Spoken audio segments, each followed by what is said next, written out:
네, 안녕하세요. 저는 오늘부터 유튜브 촬영으로 공부를 업로드할 예정입니다. 일주일에 한 개 이상씩 업로드 할 거고요.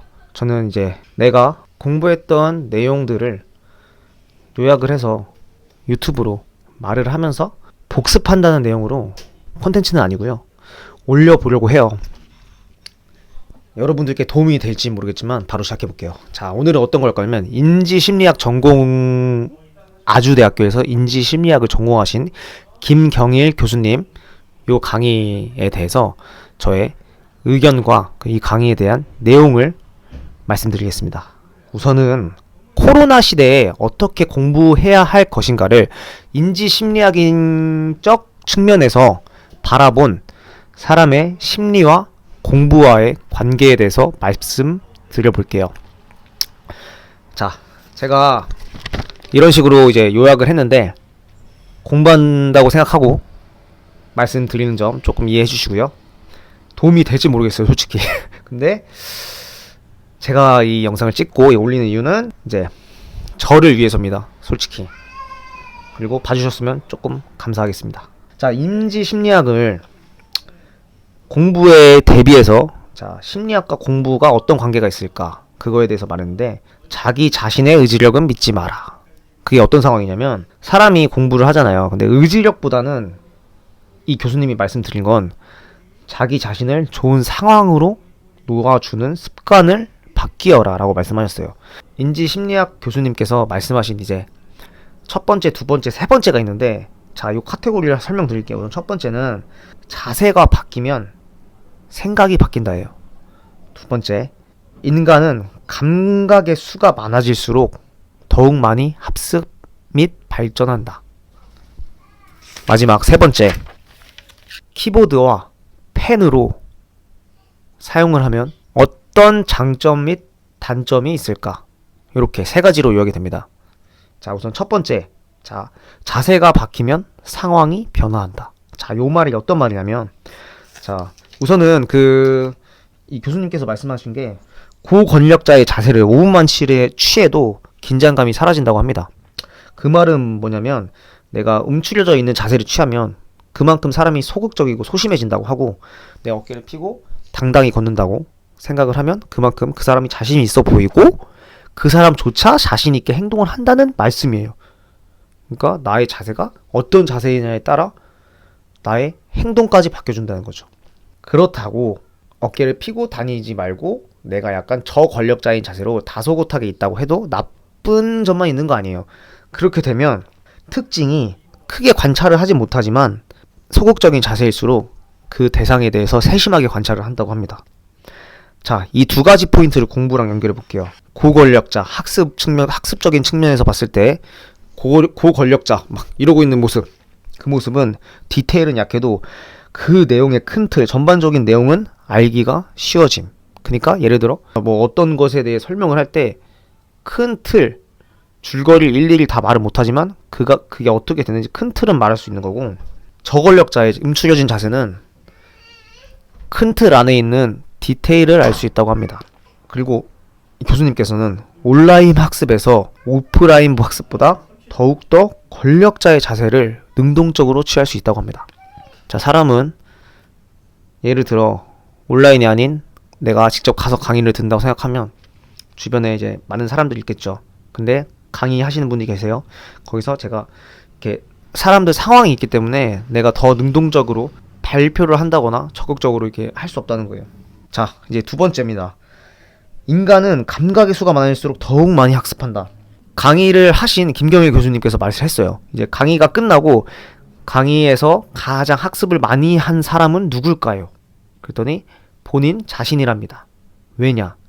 이제 사람은 다섯 가지 감각이 있잖아요. 이제 후각, 미각, 청각, 시각, 그리고 촉각. 요거를 활용을 많이 하면 많이 할수록 뇌에서 저장되는 기억력이 커진다고 합니다. 그래서 학교에서 만약 영어 공부를 할 때 우리는 이제 영어 선생님이 말을 하고 받아쓰고 우리는 발표를 하긴 하지만 많이 안 하잖아요. 스피킹을 많이 안 하는 것 같아요, 우리나라가. 주입식 교육이 조금 되다 보니까 스피킹이 돼야 돼요. 그래서 많은 감각들을 사용하면 그만큼 공부에 대한 질이 올라간다고 합니다. 그래서 인간은 말한 걸 기억한다. 이분이 말씀하시길 saying is believe. 말하는 것은 믿는다. 말하는 것은 느낀다. 말하는 것은 알 수 있다. 이런 느낌으로 이제 말하기 때문에 내가 믿고 행동할 수 있는 거예요. 그래서 말을 해야 배울 수 있다는 거죠. saying is learn. 이런 것도 비슷한 겁니다. 제 생각이에요, 이거는. 자, 그리고서 이제 온라인에서는 나의 주관으로 모니터를 보며 스피킹 할 수 있겠죠. 이제 온라인이 아니라 오프라인 강의는 이제 옆에 있는 관중들이 많기 때문에 내가 강의를 방해할 수 있기 때문에 스피킹을 많이 못하겠죠. 자, 그래서 이 교수님께서 말씀하시기를 이제 녹음기를 틀고 공부해라. 자, 제가 이걸 찍는 유튜브 영상 찍는 이유도 녹음기를 틀고 내가 유튜브 영상에 올려서 그냥 녹음만 생각하고 복습하는 거예요. 그래서 녹음 강의들은 이제 영상들 있잖아요. 제가 오늘은 이제 공부랑 심리학에 대해서 그 영상을 보고 이제 올리고 있잖아요. 요거를 공부 측면에서 내 목소리로 녹음해서 유튜브에 올림으로써 내가 다시 복습하는 거예요. 그 인지 심리학을. 그 녹음한 공부 내용을 다시 들으면 색다른 관전 포인트를 얻을 수 있다고 합니다. 그걸 요약해라. 능동성 플러스 이해력 자동 암기까지 됩니다. 자, 인간의 오감을 사용하자. 내가 강의를 듣고 강의를 내가 녹음한 것을 지금처럼 이렇게 발표를 하면 이제 강의를 본 시각, 그리고 지금 제가 말씀드리고 있는 청각일까요? 제가 스피킹하고 제가 귀로 듣잖아요. 이 청각이 서로 동시에 협응하기 때문에 내 신체 감각의 수를 많이 활용하면 할수록 인간은 더 오래 명확하게 본인 기억 시스템에 저장된다고 합니다. 그러니까 요약을 하자면 공부를 할 때 그냥 보는 것만으로도 공부되는 게 아니라 보고 이런 식으로 쓰고 말하고 느끼고 후각까지 이런 식으로 이제 오감을 다 쓰면 그만큼 기억력이 높아진다는 거예요. 그래서 저도 이거를 지금 공부하고 있는데 기억력이 조금씩 듣고 있는 것 같아요. 자, 그래서 이제 세 번째입니다. 키보드와 펜의 각각의 장점과 단점을 말했어요. 자, 키보드라고 하면 우리가 강의를 듣고 이제 뭐 저처럼 이렇게 글로 남긴 사람도 있고 아니면 요런 키보드를 활용해서 키보드로 강의 내용을 요약하는 사람 있잖아요. 그래서 키보드는 필기보다 빠르죠. 그래서 키보드는 직관적이라고 말하고요. 이제 키보드가 아닌 펜으로 작성한 거는요. 아무래도 키보드보다 타자보다 느리기 때문에 직관적이 아니라 심사숙고라고 말씀하셨어요. 직관적인 거는 이제 물건을 살 때, 나 저거 사고 싶어. 그럴 때 직관적이라고 하죠. 하지만 심사숙고는 그 물건을 살 때, 저게 아니라, 저거는 가성비가 좋을까? 저 제품은 다른 제품보다 뭐 더 좋을까? 이런 식으로 생각을 하면서 심사숙고를 한다는 겁니다. 키보드와 펜의 사용도 효율성은 상황마다 다르겠죠. 펜은 느리고 키보드는 빠릅니다. 그래서 펜은 심사숙고 할 수 있어요. 그리고 심사숙고 하기 때문에 강의를 듣고 펜으로 작성할 때는 핵심적인 내용 3가지만 작성하라고 교수님이 말씀하셨어요. 중요 파악하기가 키보드에 비해 더 심사숙고하기 때문에 생각하면서 핵심 내용을 파악할 수 있다. 그리고 반면에 키보드는 빠릅니다. 그리고 직관적입니다. 키보드는 인출의 단서가 되게 많습니다. 내가 강의를 보고 다 쓰고 인쇄처럼 인출하는 따라따라 쓰는 거잖아요. 그래서 정보의 과분성이라고 해야 될까요? 정보를 많이 듣다 보면 내가 이제 하루에 사람도 공부할 수 있는 양이 있고 내가 많은 정보를 듣다 보면 그 내용이 뭐였지 까먹을 수 있잖아요. 그래서 정보의 과분성이 있어요. 그래서 키보드로 할 때는 강의를 들으실 때 모든 내용을 알고 싶다. 이제 직관적으로 빠르게 작성할 수 있기 때문에 그걸 모두 다 외울 수 있는 사람은 없어요. 그래서 키보드로 작성을 하고 다시 필기로 쓰면서 복습을 해야 오감을 자극해서 나의 공부 학습 능력을 키울 수 있다고 합니다. 펜과 키보드의 이야기였습니다. 자, 이렇게 김경일 교수님이 이제 인지 심리학과 공부에 관한 측면에서 이제 말씀을 드렸어요. 저도 이거 녹음하고 있는 이유가 인지 심리학을 기반으로 해서 내가 녹음해서 이제 유튜브에 올리고 내가 공부 복습을 하는 거죠. 어떻게 쉽게 말하면. 그래서 이 복습을 일주일에 최소 1개 이상은 올리려고 합니다. 특별한 컨텐츠는 아니지만 이렇게 올리는 건 제 자신을 위해서예요.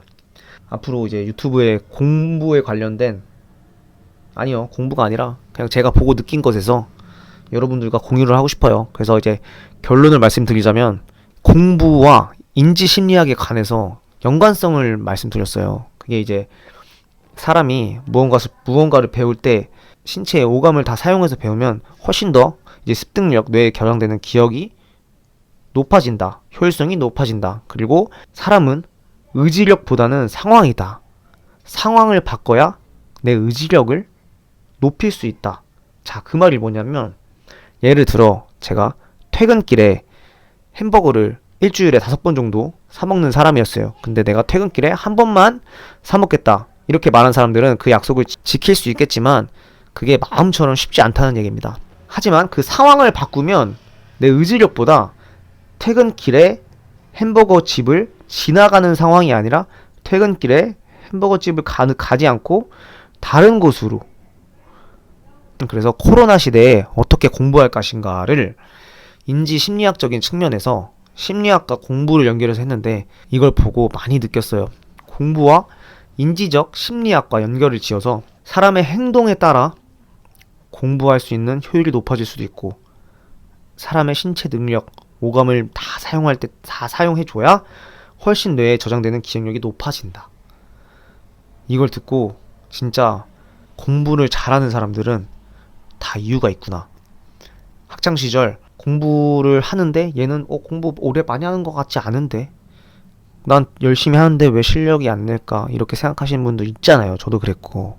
그거는 내가 놓인 상황을 안 바꿔놨기 때문이에요. 공부할 수 있는 상황으로 바꿔줘야 내 의지력뿐만 아니라 집중력 또한 높아지는 것 같습니다.